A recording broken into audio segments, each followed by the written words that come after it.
Syafira. Aku Syahida Devita Ananda. Kami mahasiswa Dari Universitas Buana Perjuangan Karawang, Prodi Manajemen. Angkatan 2021. Jadi hari ini aku sama Syari akan wawancara owner salah satu UMKM di Karawang yang makanannya dan minumannya yang dijual itu enak-enak banget Dan homemade loh ya. ya, betul.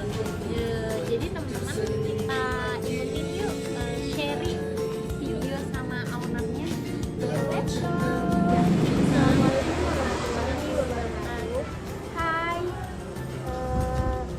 perkenalkan nama saya Syahida Devita Ananda dan teman saya. Saya Syafira Lina. Kami dari mahasiswa UBP Karawang, Prodi Manajemen. Kami di sini akan mewawancarai owner dari Tri Burger House. Tri Burger House. Nah, boleh nih kakaknya diperkenalkan dirinya atau mungkin mau menceritakan biografi. Nggak usah, nama aja ya. Iya, namanya boleh. Nama Mas Raffi Ahmad Kamal, cuma dipanggilnya Raffi aja. Dengan Kak Raffi berarti. Nah, langsung mulai ke pertanyaan aja ya teman-teman. Nah, buat Kak Raffi nih, sejak kapan sih usaha Tri Burger House ini tuh didirikan? Sejak 2018 akhir, bulan 11. Iya. Kenapa kakak memilih usaha Tri Burger ini? Awalnya belum ada di Karawang itu satu-satunya. Karena emang sebenarnya bukan ini sih yang pengen dibuat, cuman karena ngelihat takutnya bangsa pasar gak ada gitu. Jadi cobalah bikin kayak gini yang benar-benar homemade karena pada tahun itu waktu itu belum ada sama sekali. Bisa dibilang pelopor mungkin ya di Karawang. Iya. ya, Kak? Peluangnya besar juga. Iya. Apa sih motivasi kakak mendirikan usaha ini gitu selain yang tadi nggak ada di Karawang mungkin? Motivasinya sih lebih ke ya intinya mah nyari duit sih. Ya nyari duit dan emang udah passionnya ke masak makanan kayak gitu. Pertama kali ide ini tuh dapat dari mana Kak? Pertama kali idenya tuh dari 2014 pas masih kuliah di Jakarta. Juga ya. Iya, karena di Jakarta kan ngeliat udah banyak nih yang kayak yang homemade kayak gini. Pas pulang ke Karawang kok nggak ada, udah coba dibuat. Oh, jadi pada saat kuliah menemukan ide. Iya, Juga di realisasikan. iya, realisasikan deh sekarang nih 2018. Nah, sasaran konsumsi dari usaha ini siapa sih Kak utamanya gitu? Targetnya tuh sebenarnya mah awalnya mah kayak mahasiswa, anak-anak sekolah. Cuman ternyata bangsa pasarnya tidak seperti itu dan yang dapetnya malah kayak karyawan-karyawan PT, orang bank atau kayak gimana gitu. Jadi yang emang udah kerja lah rata-rata yang kesini. Oh, jadi kurang agak meleset ya Kak kalau sasaran pasarnya ya ternyata ya. Ternyata dulu tuh ngeliatnya kan, oh kayaknya asik nih gitu bikin kayak gini buat anak-anak kuliah, anak-anak sekolah. Nyatanya tidak seperti itu dan dulunya tuh kan di depan tempatnya, sekarang pindah ke sini agak lebih luas. Nah sekarang pasarnya bisa dilaut juga untuk yang anak-anak SMA sama anak-anak kuliah juga. Kayak gitu. Sebenarnya juga enak sih soalnya. Untuk strategi marketing nih, apa yang dilakukan kakak jika sasaran konsumen itu tidak memenuhi target? Yang pasti sih pertama kalau ini mah kita mainnya biasanya main diskon sih paling simpel karena kita tuh kan lebih banyak di online ya. Jadi kayak gini Grab, Gojek sama Shopee itu kita lumayan. Jadi kita coba mainin di promosi di situ. Terus kedua kita nyobain main di promosi juga di Instagram kayak Instagram Ads atau apa-apa kayak gitu kan banyak sekarang mah ya. Oh iya. Jadi target pasarnya lebih luas. Iya, jadi lebih lebar lah gitu targetnya nggak itu aja jadinya. Ya online gitu ya. Nah, ini kan homemade fresh berarti ya kayak. Gimana sih bahan baku kalau misalkan kayak jualannya sepi online ataupun offline gitu? Biasanya mah itu kita gimana storage sih, gimana penyimpanan. Karena kalau daging itu kan sebenarnya nggak bisa lama. Iya. Kayak kita baru dapat dari dari tukang potongnya aja dapat. Kalau misalnya emang bagusnya itu langsung dimasak, cuman paling tahan lama tuh 3 hari. Cuman kalau pada akhirnya 3 hari kita lebih paling simpel sih caranya cuma dibekuin aja sih. Ya Dan jadi freezer ya. yang penting kita dingin terus, kalau misalnya dingin terus minggu sih oke. Iya. Masih fresh. Yang penting nggak kena angin langsung, karena yang bikin apa? Yang bikin daging jelek dan daging rusak itu angin. Jadi kan kena udara, kena apa? Untuk keuangan nih kak, keuangan. Bagaimana cara kakak mengelola keuangan ketika omset itu sudah stabil? Kan pasti penjualan tuh nggak akan naik terus dari sebelumnya. Gimana cara kakak mengelola keuangan? Hemat aja. Terus paling kalau kita omset udah turun sih ya coba dilihat dulu masalahnya apa. Pertama kan ada kayak orang-orang kalau sekarang tuh tanggal tua kayak gitu. Terus orang pun kadang kan kayak ada yang bosan juga kalau misalnya makan gini. Kalau biasanya sih kalau dari saya mah balik lagi tuh kita mainin diskon. Kedua cobain kayak produk baru, menu baru, jadi biar orang tuh nggak bosan kok gini-gini aja gitu, kayak gitu sih kurang lebih. Nah kalau boleh di share nih kak, udah mulai omsetnya tuh berapa sih perkiraan satu bulannya? Satu bulan tuh 10 sampai 20 juta. Lumayan juga ya. Ya. Untuk keunggulan produk kakaknya apa sih kak? Ya, yang menjadi pembeda antara burger City House dengan burger lain? Yang beda itu sih kita yang pertama pasti fresh dagingnya. Kedua kita masalah bumbu itu lumayan kompleks, dalam artian kompleks. Buat bikin satu burger itu prosesnya panjang. Sama dibumbuin aja kita bumbu kurang lebih ada 8 sampai 9 bumbu yang dipakai buat di daging. Belum di sausnya. Belum lagi kita roti juga bikin kita homemade. Sausnya juga homemade, dagingnya udah pasti udah semua. Jadi yang di kita tuh emang namanya homemade tuh emang semuanya dibuat sendiri. Gitu. Jadi suplai bahannya tuh mentah, pure mentah ya kak? Terus diolah. Jadi kita itu kan punya kerjasama sama bakery. Jadi saya punya resep, minta tolong ke bakery lokal nih. Jadi bakery itu kan yang bikin kue, bikin roti. Nah saya punya kontrak sama dia, tolong bikinin dong gitu. Cuman ini resepnya dari gua nih gitu. Kisaran harga produk di sini tuh berapa sih kak? Maksudnya masuk ke kantong mahasiswa. Ini kan tadi karena sasaran mahasiswa. Kalau makanan sih kita dari 21 sampai 35. Cuman kalau minuman paling murah 12 juga. 12. Masuk lah ya. Kan usaha ini tuh sudah berjalan hampir 6 tahun ya kak? Iya, enggak. 5 dong. 5. Iya. Tadi melewati masa-masa pandemi ya kan kak? Bagaimana cara kakak untuk bisa bertahan nih di masa pandemi itu? Jujur pandemi malah rame. Malah rame, jadi Iya. banyak Online yang mungkin ya, online Iya. ya. Jujur pandemi malah rame banget pas lagi online, karena kan peraturannya itu waktu itu kayak franchise gitu itu disuruh tutup semua kan. Iya. Sampai online-nya pun disuruh tutup. Cuman kita buat yang UMKM itu dibolehkan buka, tapi nggak boleh makan di tempat. Jadi ditolongnya itu sama online, dan itu ya alhamdulillah itu tiap hari pasti sold out terus pas lagi pertama kali COVID tuh masuk ke Karawang. Jadi kalau misalnya dibilang apa cara bertahannya, ya sebenarnya mah luar biasa penjualannya pas lagi COVID tuh. Beda cerita sama owner-owner lain mungkin ya. Iya. Saat orang-orang lain omsetnya pada turun, justru kakak malah tambah naik ya? Iya, itu lagi puncak-puncaknya. Lumayan. Nah kalau di usaha-usaha kayak gini nih kak, hal-hal tidak terduganya tuh apa sih kak yang perlu disiapkan gitu? Selain keuangan pastinya buat backup.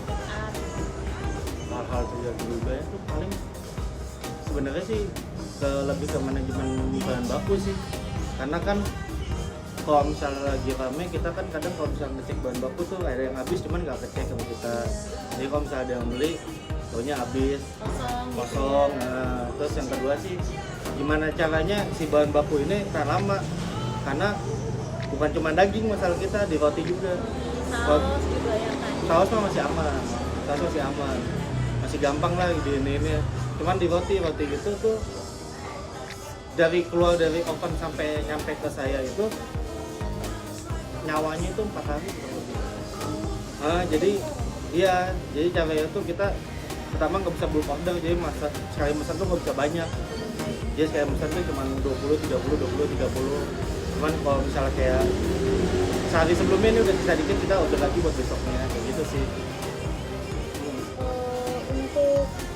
usaha, apakah kakak nanti akan membuka cabang di luar atau akan membuka franchise untuk yang lain agar bisa membuka usaha seperti kakak? Sebenarnya sih insya Allah habis lebaran kita bikin tempat baru, Tempat baru. beda konsep. Mungkin nama tempatnya itu bukan nama Three Burger, cuman di restonya emang udah diproduksi sama Three Burger. Nah, jadi habis lebaran insya Allah, tanggal bulannya sih belum kita bisa kasih tahu dulu. Cuman Bocoran tempatnya Kak. dekat sini, di sekitaran Kurang Poitan, dekat sini. Cuman emang itu lebih luas dan nanti banyak menu baru juga. Di bagian minuman juga kita nyiapin bar kopi, terus kayak pemoktelan kan kayak minuman campuran kayak gitu kan. Nah, terus kita ntar ada panggungnya juga buat live musik. Di belakangnya ada mini set buat live DJ juga. Iya, jadi Sangat berkembang ya. iya, alhamdulillah dapat suntikan dana lah gitu. Ditunggu nih kak. Nah, Siap. berarti kan ini kan ada yang suntik dana. Ini berarti usaha ini tuh pure punya kakak. Mereka cuma ya istilahnya invest atau dibagi 2 orang gitu modalnya. Kan kalau misalnya investasi itu kan orang yang ngasih uang ke kita, percaya ke kita, kita buat satu tempat, untung nggak untungnya ya gimana nanti. Kalau misalnya untung dia dapat bagian, kalau misalnya nggak untung pada akhirnya ya resiko investasi yang seperti itu sih. Untuk perekrutan pegawai nih, gimana cara kakak untuk merekrut karyawan? Apa ada kriteria kah atau gimana? Banyak Banyak ini apa kak? sebenarnya sih, yang penting mah rajin. Belajar ya Kak. Ya, terus ketiga tuh punya inisiatif sendiri. Dalam artian tanpa kita kasih tahu, tanpa kita kasih suruh juga, dia udah pikir oh ini harus diberesin nih, oh ini harus kayak gini nih, oh ini harus diarahin kayak gini. Sebenarnya gak jauh beda kayak apa ya, franchise gede. Si pegawai pun harus bisa upselling, dalam artian upselling yang gimana caranya, misalnya ada yang pesan ini, dia harus bisa pesan yang lain juga, jadi kita tawarin produk-produk lain juga. Cuman yang pasti sih yang paling inti mah gak males. Kualitas juga harus sama produk-produk besar gitu ya. Iya betul. Nah, dari tahap-tahap tadi itu kan dari rekrutmen tadi itu tahap-tahap buat kakak sendiri itu apa sih? Kan kalau di PT itu misalkan wawancara, lalu ada MCU seperti itu. Nah, kalau di sini sendiri tuh apa sih Kak, tahap-tahap? Yang pasti itu wawancara pasti ada. Pertama itu, kedua kita ngeliat nih backgroundnya dia udah pernah kerja di F&B apa belum. Pengalaman, dia experience-nya dilihat juga. Terus yang kedua ya apa ya, sebenarnya bukan hal yang rasis atau gimana, cuman emang setiap tempat itu pasti nyari orang-orang yang good looking. Dalam artian kenapa? Karena kayak teteh-teteh nih kalau datang nih, kalau misalnya yang jaganya ada yang ganteng pasti datang kan. Iya ngelihat makanannya mah kesekian, kalau ngeliat tuh di si ini ganteng pasti datang. Iya, bukan karena gimana, jadi bukan artian good looking itu harus ganteng atau gimana, enggak. Pertama dari style juga, gimana dia cara berpakaian, sopan, rapi, gimana dia cara ngomong, kayak gitu kurang lebih mah. Ya, tapi biasanya tuh F&B pegawai-pegawainya pada cantik-cantik dan ganteng-ganteng. Stylish lah ya, Iya, minimal ya. nggak bikin ilfil lah ya minimal. Nah, mungkin udah cukup aja sih Kak sharing informasinya. Iya, terima kasih Nah, banyak nih sudah Thank you juga udah datang ke sudah sini. meluangkan waktunya untuk bisa sharing sama kita. Ya semoga ini makin berkembang, Iya. makin berkembang gitu ya buat Dan teman-teman. ditunggu launching cafe baru. Iya, cafe Siap, barunya. pasti kita posting kok, pasti kita bom lah itunya di sosial media mah.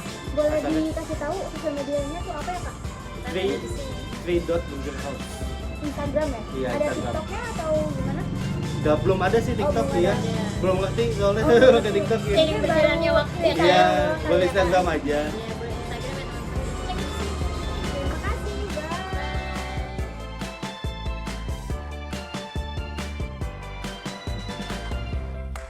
Kesimpulan untuk proses produksi, Burger Trios ini dibuat secara homemade. Untuk rotinya pun terbuat dari Owner bekerja sama dengan salah satu bakery yang ada di Karawang untuk membuat roti ini. Ketahanan roti hanya 4 hari, itu membuktikan bahwa roti tersebut tidak menggunakan bahan pengawet. Dan untuk daging yang digunakan adalah daging yang fresh dan menggunakan bumbu yang kompleks. Sekitar 9 bumbu yang digunakan untuk daging ini. Dan sausnya pun terbuat dari resep yang dimiliki oleh owner ini. Nah, di sini saya akan menyampaikan kesimpulan MSDM-nya. Kebetulan Three Burger House ini sendiri akan membuka cabang baru sekitar bulan April 2023 nanti. Tepatnya mungkin setelah Lebaran ya teman-teman. Nah, di cabang baru ini mereka akan membutuhkan beberapa pegawai seperti untuk barista ataupun pelayan. Nah, mereka memiliki kriteria untuk pegawai mereka itu yang berpengalaman pastinya dan juga tidak malas. Tetapi selain mengandalkan pengalaman dari calon pelamar nanti, Three Burger House ini juga menyediakan pelatihan untuk barista, pelayan yang akan dipekerjakan di cabang baru mereka nanti. Jadi mereka juga mengasah kembali kemampuan seseorang tersebut. Nah, untuk tahapan-tahapan perekrutannya, mereka ada wawancara dan training. Ketika nanti mereka lolos wawancara, lalu mereka lanjut training.